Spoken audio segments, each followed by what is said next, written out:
سلام دوستان، خوش اومد به این ویدیو. تو این ویدیو میخوام آموزش بدم که چطور شما بتونید که با گوشی موبایلتون کانال یوتیوبتون رو راه اندازی کنید، اونم به شکل درست و حرفه‌ای و کاملا بدون مشکل. و اگر شما در آینده بخواید از اون کانالتون درآمدزایی داشته باشید، باید کانالتون رو روز اول درست و حرفه‌ای راه اندازی کرده باشید تا در آینده به مشکل بر نخورید، طوری که من خودم به مشکل برخوردم. و یکی از کانالام که به درآمدزایی رسیده بود کانال ترفنده روزنامه که میتونید برید سرچ بزنید یا اینکه لینکش توی دیسکریپشن ویدیو رو براتون قرار میدم. بعد از اینکه این کانالم به شرایط درآمدزایی رسید، یعنی اون 1000 تا سابو گرفت و 4100 واچ تایم هم داشت اوکی میشد، که متوجه شدم که یه جای کار میلنگه و روز اولی که من کانالم رو راه اندازی کردم یه مشکل داشتم و توی همون اوایل توی همون ماه اول یه مشکلاتی برام پیش اومد و اونو نادیده گرفتم و دیگه نتونستم از اون کانالم درآمدزایی داشته باشم. این ویدیو رو مربوط میشه به راه اندازی کانال یوتیوب با گوشیتون به شکل درست و حرفه‌ای.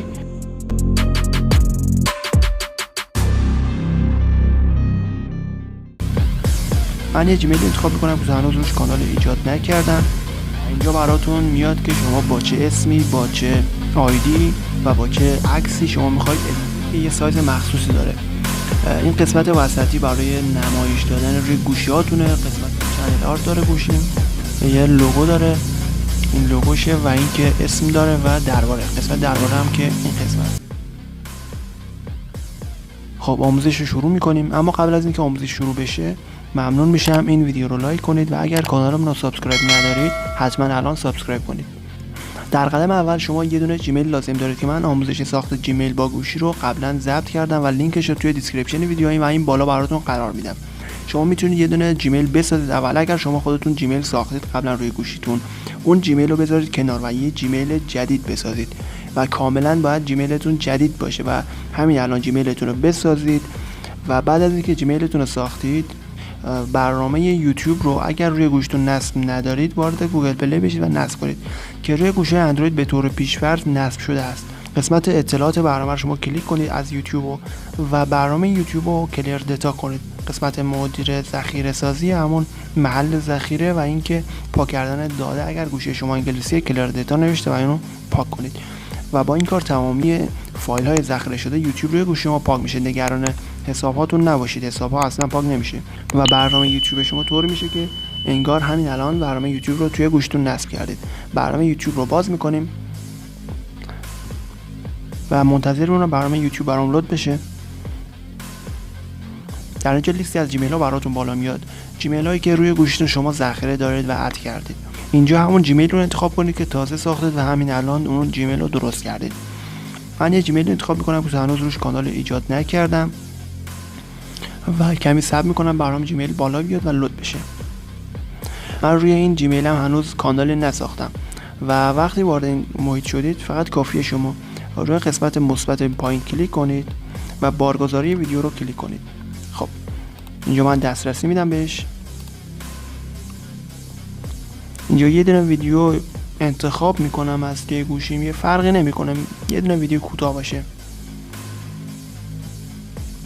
خب در اینجا وقتی شما این کارو کردید، اینجا نوشته، این بالا رو براتون نوشته در صورت بارگذاری کانال ایجاد میکنید و اینجا هم گذاشته که بارگذاری به عنوان. خب روی این مداد شما کلیک کنید و اینجا براتون میاد که شما با چه اسمی، با چه آیدی و با چه عکسی شما میخواید ادامه بدید. اینجا روی این عکس اگر شما کلیک کنید یه عکس رو شما انتخاب میکنید از توی گالریتون که اون عکس به عنوان لوگوی شما در نظر گرفته بشه و در اینجا هم اسم کانالتون رو به فارسی می نویسید. این اسم کانالتون فرق نمیکنه به فارسی یا انگلیسی و در اینجا هم آیدی کانالتون یا همون نام کاربری یا همون آیدی کانالتون که با ادساین شروع میشه و شما یه آیدی منحصر به فرد خودتون رو میتونید داشته باشید و لینک کانال یوتیوب شما هم این آیدی میشه. و وقتی این کارو کرده من یه آیدی اینجا انتخاب میکنم، مثلا میذارم که یا اینجوری یه آیدی میزنم اینجوری از پیش خودم و روی ذخیره کلیک میکنم، بعدا روی اسم کلیک میکنم و میزنم که همون عباسی میزنم باشه و ذخیره. خب اینجا هم روی ایجاد کانال ضربه میزنم و منتظر میمونم کانالم ساخته بشه. یه چند لحظه صبر میکنم خب کانال من ساخته شد و اینجا هم اومد برام کانال ایجاد شد. حالا شما میتونید ویدیوتون رو آپلود کنید یا اینکه اصلا ویدیوتون رو آپلود نکنید. من برمیگردم و ویدیومو آپلود نمیکنم. خب الان کانال من ساخته شد، من ویدیو رو آپلود نکردم. قسمت کانال شما رو کلیک میکنم، وارد کانال خودم میشم و اینجا ببینید عکسی برام بالا نیومده. برای اینکه دوباره بتونید اسم کانالتون رو تغییر بدید روی این مداد کلیک کنید و اینجا دوباره میتونید برای کانالتون یه شهر بنویسید یا همون یه توضیحات بنویسید. اینجا میتونید 1000 تا کاراکتر استفاده کنید و یه توضیحاتی برای کانالتون بنویسید. به طور مثال من اینجا اینو اوکی کردم و این نشانی کانالمه، میتونم کپی کنم و اینجا هم اسممو میتونم دوباره اینو تغییر بدم. خب البته اینو دقت کنید که اسم کاربری و اسمتون رو توی هر 14 روز میتونید شما عوض کنید و قبل از 14 روز نمیتونید تغییرش بدید. و اینجا دوباره روی عکس کلیک میکنم و اینجا یه عکسی انتخاب میکنم و ذخیره به عنوان رو میزنم که این پایین عکسم اوکی بشه. و برای چنل آرتتون، این بک‌گراند پشت سر عکستون هم شما میتونید یه عکس انتخاب کنید که حالا من ویدیوهای بعدی رو در رابطه با ساخت چنل آرت و یه سایز مخصوصی داره که اون سایز رو باید در نظر بگیرید و توی کامپیوتر، توی گوشی، توی تبلت اینا سایزشون مختلفه و یه سایز استاندارد داره که باید اون رو ایجاد کنید. اینجا یه عکس برای چنل آرت هم انتخاب میکنم. خب میبینید که یه سایز مخصوصی داره. این قسمت وسطی برای نمایش دادن روی گوشیاتونه، قسمت دو طرفش که رایان نوشته روی تبلت و روی کامپیوتر نشون داده میشه و این قسمت تلویزیون که این چارچوب بزرگه روی تلویزیون ها و همون اندروید تیوی ها نشون داده میشه. میتونید اینو انتخاب کنید و اینکه یه سایز مخصوص داره که شما باید نسبت به اون سایز چنل آرتتون رو بسازید. روی ذخیره کلیک میکنم و منتظر میمونم دوباره عکس چنل آرت هم به روز رسانی بشه. خب یه مقدار طول میکشه چون که اینترنت من ضعیفه و اوکی شد.